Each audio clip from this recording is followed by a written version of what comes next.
7 November 1966ના રોજ તત્કાલીન વડાપ્રધાન ઇન્દિરા ગાંધીએ રાષ્ટ્રીય સ્વયંસેવક સંઘના કાર્યક્રમમાં સરકારી કર્મચારીઓની ભાગીદારી પર પ્રતિબંધનો આદેશ આપ્યો હતો.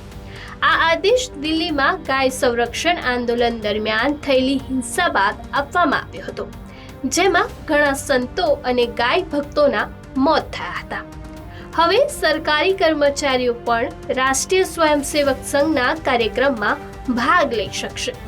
કેન્દ્ર સરકારે 58 વર્ષ જૂનો પ્રતિબંધ હટાવી લીધો છે.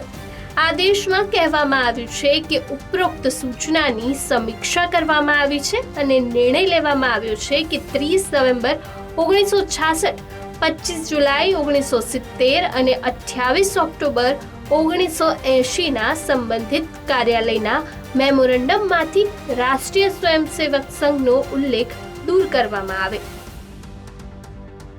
આ અંગે ભાજપના નેતા અમિત માલવિયાએ કહ્યું કે 58 વર્ષ પહેલા 1966માં સરકારી કર્મચારીને રાષ્ટ્રીય સ્વયંસેવક સંઘના કાર્યક્રમમાં ભાગ લેવા પર પ્રતિબંધ મૂકવામાં આવ્યો હતો. મોદી સરકારે આ ગેરબંધારણીય આદેશ પાછો ખેંચી લીધો છે. મૂળ હુકમ પ્રથમ સ્થાને પસાર થવો જોઈએ નહીં. માલવિયાએ કહ્યું કે આ પ્રતિબંધ એટલા માટે લાદવામાં આવ્યો હતો કે 7 નવેમ્બર 1966ના રોજ સંસદમાં મોટા પાયે ગૌ હત્યાનો વિરોધ થઈ રહ્યો હતો. આરએસએસ જનસંઘે લાખોની સંખ્યામાં સમર્થન મેળવ્યું. પોલીસ ગોળીબારીમાં ઘણા લોકો માર્યા ગયા. માલવીયાએ વધુમાં કહ્યું કે 30 નવેમ્બર 1966ના રોજ આરએસએસ જનસંઘના પ્રભાવને જોઈને ઇન્દિરા ગાંધીએ સરકારી કર્મચારીઓને આરએસએસના કાર્યક્રમોમાં આવવા પર પ્રતિબંધ મૂક્યો હતો. માલવીયાએ વધુમાં જણાવ્યું કે ભૂતપૂર્વ વડાપ્રધાન ઇન્દિરા ગાંધીએ પોતે ફેબ્રુઆરી 1977માં આરએસએસનો સંપર્ક કર્યો હતો અને તેમને ચૂંટણી અભિયાનના સમર્થનના બદલામાં નવેમ્બર 1967માં લાદવામાં આવેલ પ્રતિબંધને હટાવવાની ઓફર કરી હતી. તેથી બાલક બુદ્ધિ એન્ડ કંપનીએ આ ફરિયાદ કરતા પહેલા કોંગ્રેસનો ઇતિહાસ જાણી લેવો જોઈએ. કોંગ્રેસે ગયા અઠવાડિયે જારી કરેલા કથિત સરકારી આદેશને ટાંક્યો અને દાવો કર્યો કે આરએસએસના કાર્યક્રમમાં હાજરી આપતા સરકારી કર્મચારીઓ પરનો પ્રતિબંધ હટાવી લેવામાં આવ્યો છે.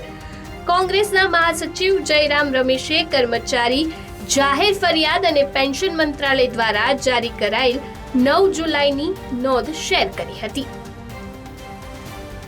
સંઘના અખિલ ભારતીય પ્રચાર પ્રમુખ સુનિલ આંબેકરે કહ્યું કે રાષ્ટ્રીય સ્વયંસેવક સંઘ છેલ્લા 99 વર્ષથી સતત રાષ્ટ્રના પુનઃનિર્માણ અને સમાજ સેવામાં કાર્યરત છે.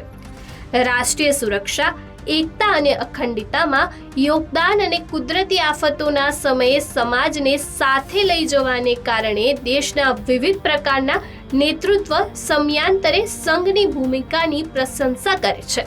તેના રાજકીય હિતોના કારણે તત્કાલીન સરકારે સરકારી કર્મચારીઓને સંઘ જેવી રચનાત્મક સંસ્થાની પ્રવૃત્તિમાં ભાગ લેવા પર પાયાવિહોણા પ્રતિબંધ મૂક્યો હતો અને સરકારનો હાલનો નિર્ણય યોગ્ય છે અને ભારતની લોકશાહી વ્યવસ્થાને મજબૂત કરવા જઈ રહ્યો છે.